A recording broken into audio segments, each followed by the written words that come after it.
Olá, meus amigos, bem-vindos a mais um programa da nossa série Mundo em Debate, mais uma vez aqui pelo Singular Ângulo Vestibulares. Eu sou o professor Marcelo Corrêa e eu escolhi falar um pouquinho aqui sobre algo que vem impactando biomas do estado de São Paulo, que acho que é um tema bem interessante aí, pensando nos nossos grandes vestibulares. Então vamos lá.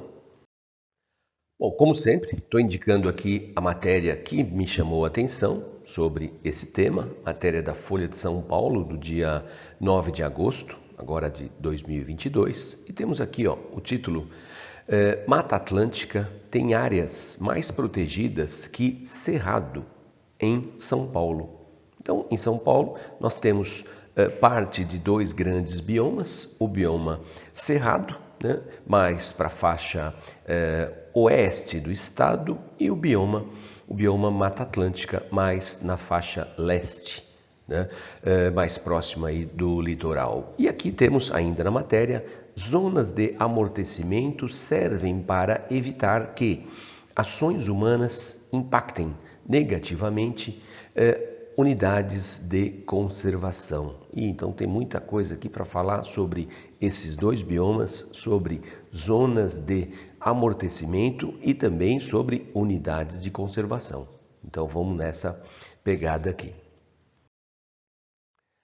Vamos começar pelo final, vamos começar pelas unidades de conservação. Então existem zonas de amortecimento para proteger unidades de conservação. Bom, o que é uma unidade de conservação? Bom, então vamos lembrar da Lei 9.985, do ano de 2000, a lei que criou o Sistema Nacional de Unidades de Conservação. Tudo aquilo que de uma forma bem genérica nós chamamos de parque, de acordo com essa lei, se for da vontade, a lei é federal, né? Então, se for da vontade do governo federal, então é óbvio. Se for da vontade também de governos estaduais e municipais, estas áreas, genericamente chamadas de parques, elas vão passar a ter a denominação unidades de conservação. Temos aqui uma arte criada pelo governo do estado de Goiás, ia falar São Paulo, né? Não, criada pelo governo de Goiás, que mostra as unidades de conservação que, de acordo com a lei, de acordo com o Sistema Nacional de Unidades de Conservação, estas se dividem em duas grandes áreas: as unidades de conservação de proteção integral e as unidades de conservação de uso sustentável. Aquelas de proteção integral, elas estão voltadas para a preservação da natureza. Quando usamos o termo preservar seria o conceito assim mais criterioso, no sentido de não exatamente um isolamento, mas, por exemplo, você deve evitar ao máximo o contato, você deve proibir atividades econômicas, tá? Por exemplo, coleta, cultivo, seja lá o que for. No máximo, uma visitação e, sobretudo, visitação com fins educacionais e, obviamente, a pesquisa. Então, são unidades destinadas à preservação.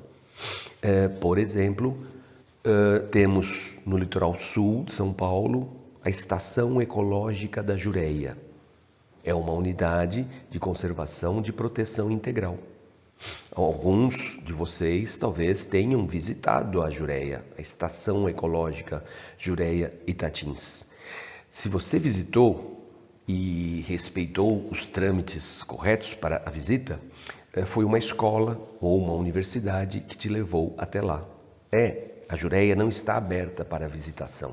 Existe uma entrada, que é uma entrada simbólica: bem-vindo à Estação Ecológica Jureia Itatins, mas a entrada de fato se dá a alguns metros adiante e ali você só entra se o seu nome estiver numa lista, né?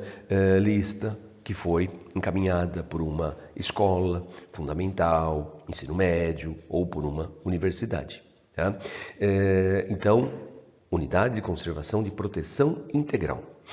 Do outro lado, você tem as unidades de conservação de uso sustentável. Por exemplo, uma APA. Uma APA é uma área de proteção ambiental. Inclusive, quem percorre o Rodoanel, nas proximidades das represas Billings e Guarapiranga, ali existem várias APAs, áreas de proteção ambiental. Aí se permite propriedade privada, atividades econômicas, mas tudo dentro de um certo regramento para, ao mesmo tempo, se obter renda, mas com o menor impacto possível. Daí o uso sustentável. Uma floresta nacional. Tá? Então você tem duas grandes categorias. Tá? Uma se destina à preservação, a outra à conservação. Tanto que o conceito de conservação, muito diferente de preservação, o conceito de conservação está ligado a envolvimento da comunidade local, geração de renda, mas, óbvio, de modo sustentável. Certo? Então agora vamos falar das zonas de amortecimento que rodeiam, né, que estão no entorno das unidades de conservação. Certo? Vamos lá, vamos ver essa parte. As zonas de amortecimento, que é algo que a gente vê muito pouco quando estudamos, né, o Sistema Nacional de Unidades de Conservação, mas acho que é importante entender que a zona de amortecimento ela está prevista na lei, a lei que cria o Sistema Nacional de Unidades de Conservação, né, a lei lá do ano 2000, estabelece a zona de amortecimento como o entorno de uma unidade de conservação. Né? Uma espécie de proteção, né? Ou, abre aspas, em torno de uma unidade de conservação, vírgula, onde as atividades humanas estão sujeitas a normas e restrições específicas, com o propósito de minimizar os impactos negativos sobre a unidade. Fecha aspas. Essa é a definição que consta na lei. A lei, né, 9.985, claro, estou falando do número da lei do ano de 2000, mas só aqui para constar, não vamos imaginar guardar um número desse, mas saber que sim, é uma lei federal. E a lei que cria as unidades de conservação já cria a zona de amortecimento, também conhecida como zona tampão. Né? É uma área que fica então nos arredores e tem o objetivo de filtrar os impactos negativos das atividades que ocorrem no seu entorno, como por exemplo, ruído, poluição, espécies invasoras, né? Espécies exóticas, espécies que são cultivadas em outras áreas, né? E que podem, por exemplo, o vento carregar, o escoamento superficial da chuva, né? Água da chuva, carregar sementes para o interior de uma unidade de conservação. Então, daí a importância dessa zona de amortecimento, desse entorno, né? Sobretudo ocupação humana, né? Todas as atividades que se dão ali no entorno. Tá? Agora, existem duas exceções. No entorno das APAs e no entorno das reservas particular do patrimônio nacional, que são duas categorias de unidade de conservação de uso, né? Uso sustentável, não existem zonas de amortecimento. Tá? No caso da APA, a APA já é uma área onde o adensamento começa a avançar, onde a ocupação começa a avançar. Então, já é próprio de uma unidade de conservação, né, classificada como APA, já é próprio a presença maior ali dos seres humanos. Né? Então é importante um regramento para se buscar o menor impacto possível. Agora, já não caberia uma zona de amortecimento, as APAs elas já estão próximas às áreas urbanas. E uma reserva particular do patrimônio natural parte do proprietário do imóvel transformá-la em unidade de conservação. Então, digamos que eu quero transformar a minha fazenda numa unidade de conservação. E aí eu acabo, sem querer, envolvendo o entorno. O entorno da minha fazenda se torna uma zona de amortecimento? Não. Os proprietários que estão no meu entorno não têm absolutamente nada a ver com isso. Mas, fora essas duas exceções, as zonas de amortecimento, elas fazem isso, elas contornam as unidades de conservação para evitar que as atividades externas atinjam, né, de uma forma mais impactante. Como o nome já diz, amortecimento é algo que filtra, né, o impacto das atividades no entorno. Para ilustrar, né, uma zona de amortecimento, temos aqui uma carta que mostra o Parque Estadual de Ibitipoca, em Minas Gerais. Então temos aqui 3 municípios: Santa Rita de Ibitipoca, Bias Fortes e Lima Duarte.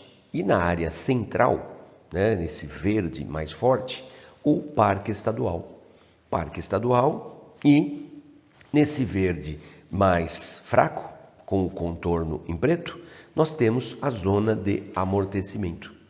Então, é óbvio que não é possível você estabelecer um contorno que respeite de uma forma matemática os 3 quilômetros de largura, não faz muito sentido. O importante é você observar a hidrografia, o importante é observar o relevo e encontrar essa delimitação, né? Então agora a gente já sabe que quem está em uma zona de amortecimento também vai ter um certo regramento das suas atividades. Tá? Por quê? Porque no Parque Estadual de Ibitipoca não são permitidas atividades com fins comerciais. Então, no seu entorno, sim, essas atividades são permitidas, mas com um certo regramento, visando o quê? Proteger o parque. Tá? Então, assim, são as zonas de amortecimento. A matéria da Folha de São Paulo cita um trabalho, um TCC, né? Um trabalho de conclusão de curso elaborado pelo bacharel em Ciências Biológicas da UFSCar, né? O aluno Alexandre do Carmo. Ele analisou zonas de amortecimento no estado de São Paulo. Ele foi o ganhador do 4º prêmio MEP Biomas. É uma parceria com o Instituto Ciência Hoje, para jovens pesquisadores, jovens de até 30 anos, que não completaram a graduação ou que completaram no ano anterior, então no caso 2021.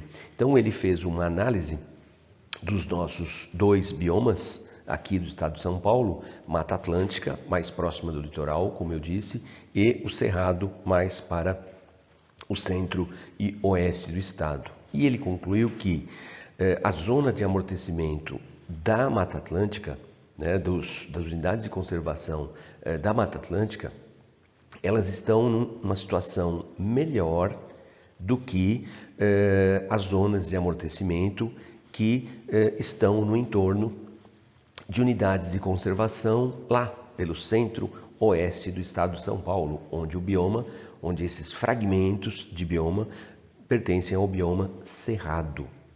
Né? E aí ele levanta a questão do avanço da agricultura. A pecuária está diminuindo e a pecuária está indo mais para o centro-oeste do Brasil, né? Pecuária de corte. Então, no interior de São Paulo, a pecuária está diminuindo, está avançando a agricultura. E como o preço da terra em São Paulo é bem mais alto do que em outras regiões, tá?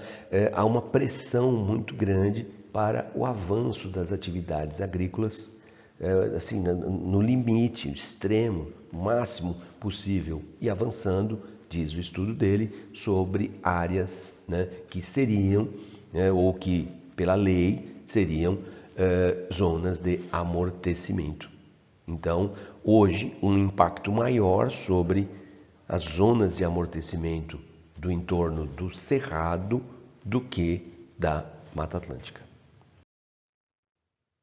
O trabalho realizado pelo formando aí da Biologia UFSCar, como eu citei, ele constatou que as zonas de amortecimento que apresentam, que se encaixam na categoria de alta conservação, elas estão todas no entorno de unidades de conservação relacionadas à Mata Atlântica.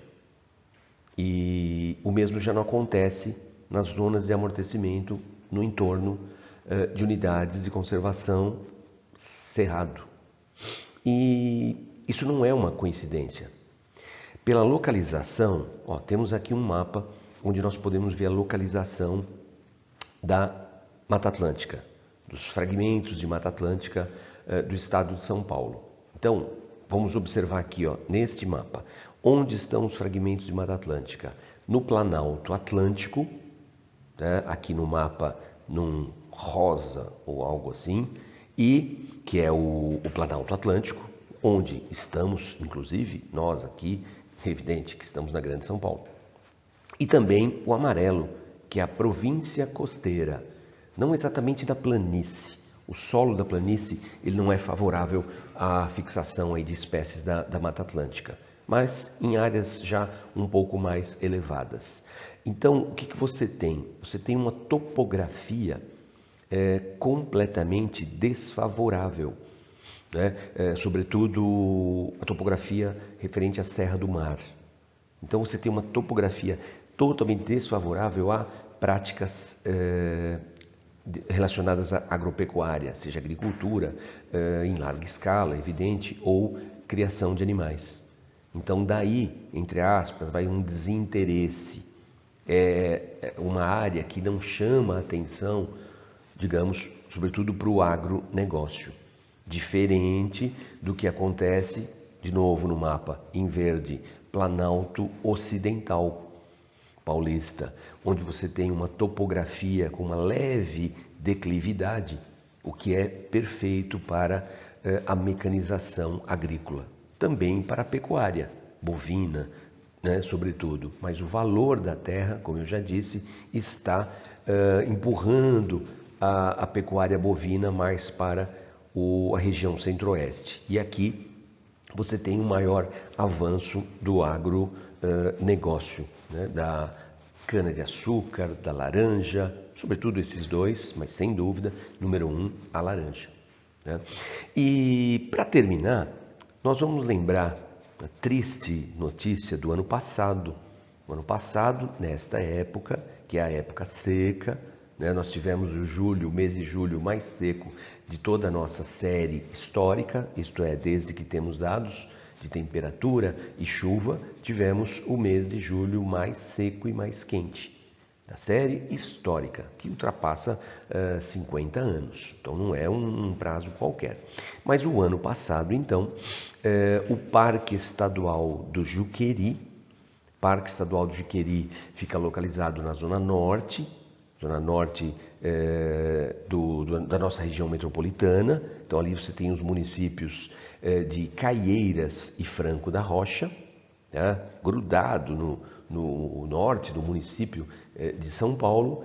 E o Parque Estadual do Juqueri, é o último remanescente, é o último fragmento de cerrado aqui da nossa região metropolitana.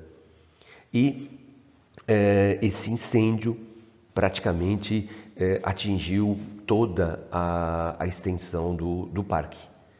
O fogo provavelmente iniciado pela queda de um balão, né? Infelizmente isso ainda existe, e praticamente consumiu o parque por completo. Podemos ver aqui, numa primeira foto, antes e o pós o incêndio que consumiu o Parque Estadual do Juqueri. É óbvio que com o tempo esse bioma pode se recuperar, mas a gente sabe que é uma recuperação lenta,